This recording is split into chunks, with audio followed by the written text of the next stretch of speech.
From advertising to software as a service to data.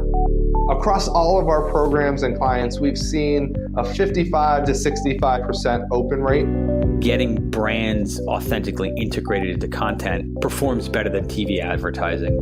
Typical lifespan of an article is about 24 to 36 hours. If we're reaching out to the right person with the right message and a clear call to action, then it's just a matter of timing. Welcome to the MarTech Podcast, and I Hear Everything production. In this podcast, you'll hear the stories of world-class marketers that use technology to drive business results and achieve career success. We'll unearth the real-world experiences of some of the brightest minds in the marketing and technology space so you can learn the tools, tips, and tricks they've learned along the way. Now here's the host of the MarTech Podcast, Benjamin Shapiro. Welcome to the MarTech Podcast. I'm your host, Benjamin Shapiro, and today we're going to discuss artificial intelligence and public relations. Joining us is Shama Hyder, who is the founder and CEO of Zen Media, which is an award-winning B2B PR and marketing agency that serves technology-driven B2B brands seeking to maximize their key moments and drive demand. And today, Shama and I are going to discuss Snooze or News, artificial intelligence for PR. All right, here's the first part of my conversation with Shama Hyder, the founder and CEO of Zen Media. Shama, welcome to the MarTech Podcast. Thank you so much for having me. I'm a fan. The team is a fan of this podcast. I have to say that we feel the exact same way. We work with tons of PR reps, tons of agencies. My network has 5 or 6 podcasts that we're managing actively on any given day. So we meet a lot of the people that are trying to book their guests on podcasts. And I have to say, Zen Media is absolutely a standout PR agency in their approach, the way we've worked together, some of the relationships we've built. So first off, kudos to you, kudos to the team, Oliver, Brittany, Chelsea, everybody that we've worked with at Zen Media. It's great to finally have the leader of the team on the podcast. What a wonderful agency you've built. Thank you so much. Agencies, it's so funny. Companies are just built of people. You can say all the things that you want, but at the end of the day, it's just the people, and you're only as good as your people. So I feel very, very grateful, and we do have a wonderful team. So thank you so much for saying that.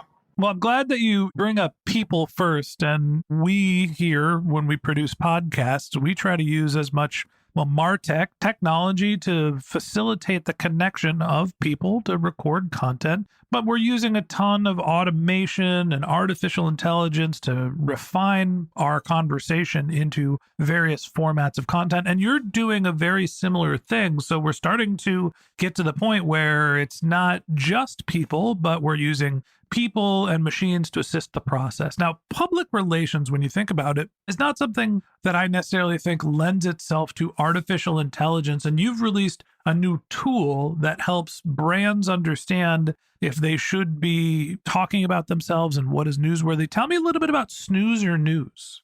We're pretty excited about Snooze or News because, for one, it's a fun tool, right? It came about from boring press releases and what is actually newsworthy and kind of going down that path.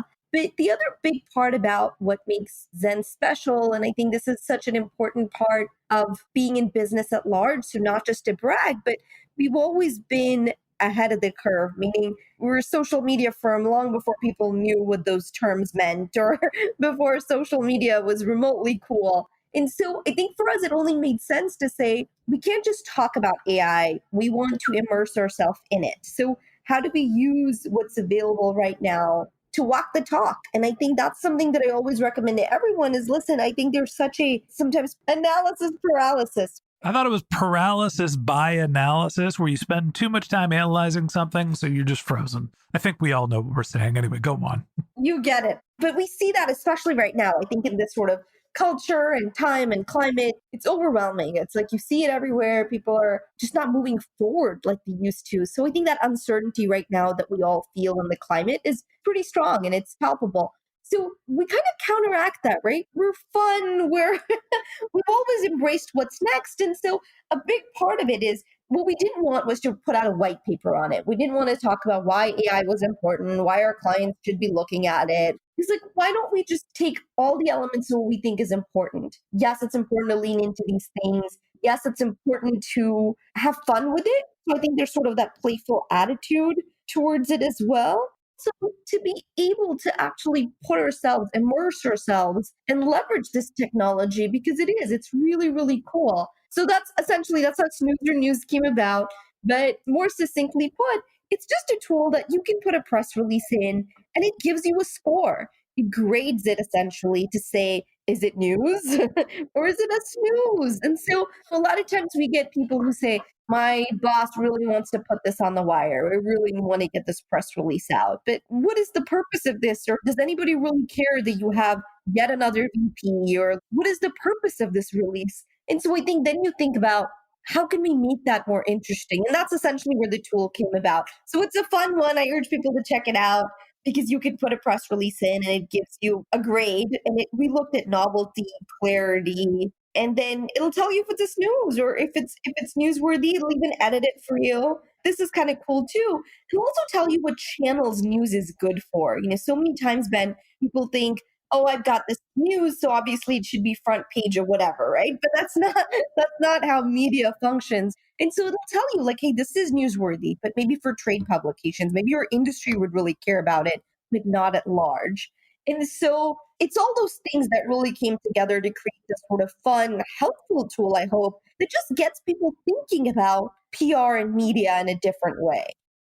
So let's double back for a second and talk about the purpose of a press release. And I think often, mostly for the Martechers that are listening to this podcast, we think about our marketing strategies as something that can be trackable, something that can be attributable, something hopefully that we can automate and scale. And press releases seem like something that's manual, something that you're making an announcement. And you mentioned The Wire. Talk to me about the purpose of a press release and why brands should think about this and when they should focus on making their big announcements. The way I always tell people to think about announcements, Ben, is Trojan horses, because it's not the announcement itself, but it's leveraging that moment. And we have a whole term for it called moment-based momentum, which is use this moment to drive that momentum, but tell the real story, meaning something very common with many of our clients in the world we work with is funding announcements. All right. But nobody really cares about another funding announcement. Now, of course, it might be very meaningful to your team members and your customers and your little corner of the world. But at large, if you think about it, unless it's a very big number, what's the impact? But that's your chance to tell that story. And this is where we work with our clients too, to say, let's dig in. All right, you got your Series B, let's say at 50 million. Cool. You got your Series B or your Series whatever. But what does this allow you to do? What's the story we want to really tell here? Is it the fact that now this means this heralds a new era for how companies or people will be able to do X, Y, Z? What does this give us to look forward to? What does this mean essentially? How is it relevant to the people that you are wanting to, beyond just kudos, right? You got your congratulations. So that's really how I urge people to think about it, is the announcement is a thing, but then also how can you expand it and make it more? Can I share a fun little story with you, Ben? By all means, please do. Which always, it just gives me so much pride and makes me giggle a little bit. And it's just a fun example of sometimes when we have news or we have a thing, we have to go a step further. And this goes beyond just publicity stunts, but I don't think publicity stunts are necessarily a bad thing, right? There's some brands that do it really well. Just a good example. Years ago, we were responsible for driving attendance at the annual Turkey Trot, Capital One's YMCA Turkey Trot. It was an annual event, and Turkey Trots happen all over the country. And fun little trivia fact for you, Dallas actually holds one of the biggest turkey trots. And so it's an annual event. People come out. And this year they were like, we want it to be big. Not only do we want the most people there, we want this to be national news. So it's like, okay, how do you take something that is a local event, right, regional at best, and turn it into a national event? And so we got to thinking, we were very lucky because the leadership was very like, let's do it. And so much of it is the leadership. They want to do interesting things. They, if they're open-minded, if they get it, then it's so much easier. So they were open. They were like, what do we think? And so we had this idea to have the highest number of people dressed up as turkeys in a given spot, and that we would invite the World Book of Records, the Guinness World Book of Records, to come out there. So we looked it up and we were like, I think we can beat this record. So lo and behold, we had the Guinness World Book of Records there. And we did. We beat the record with the highest number of people dressed up as turkeys. And it was hilarious. And it did. It made national news. So I think that's a good example of taking something and parlaying it with a little bit of creativity and also a little bit of boldness, right? Because who knows? Maybe you wouldn't have had enough people dress up. Maybe we wouldn't have won the record. But it's a fun way to think about it. And I think that's always missing, I think, in this world of like data and technology and everything needs to be measured. We lose sight of what's meaningful, of using good judgment, of creativity. Really, I mean, the more data we have and the more tools we have, sometimes I think the less creativity we have, which is just a shame.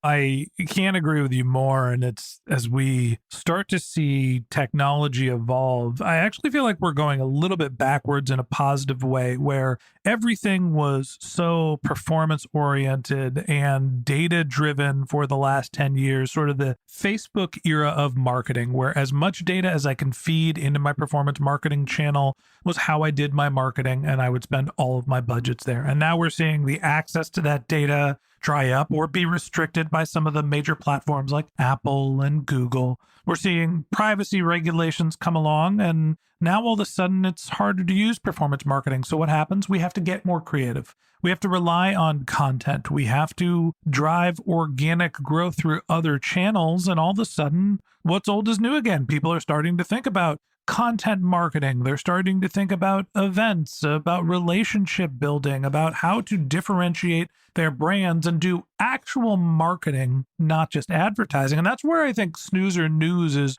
really interesting, is not only can you figure out, well, all right, I've got something to say. Is it well written? Is it something that's going to be digestible in the fashion where, the wire will pick it up and people will be interested in your story? But is it newsworthy? Is it actually worth discussing? And are you going to get something out of all the effort that goes into building your press release? And that's something that we're going to talk about tomorrow, is how to figure out if your story is actually newsworthy. And that wraps up this episode of the MarTech Podcast. Thanks to Shama Hyder, the founder and CEO of Zen Media, for joining us. Join us again tomorrow when Shama and I continue our conversation, talking about how to determine newsworthiness.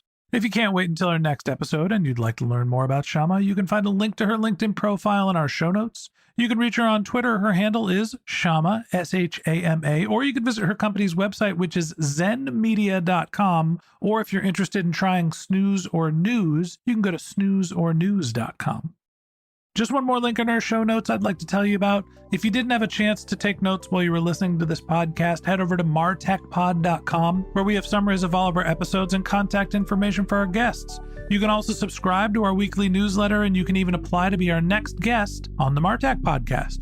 Of course, you can always reach out on social media. Our handle is MarTechPod on Twitter, Instagram, and Facebook, or you can contact me directly on LinkedIn. My handle is Ben J. Shap, B-E-N-J-S-H-A-P.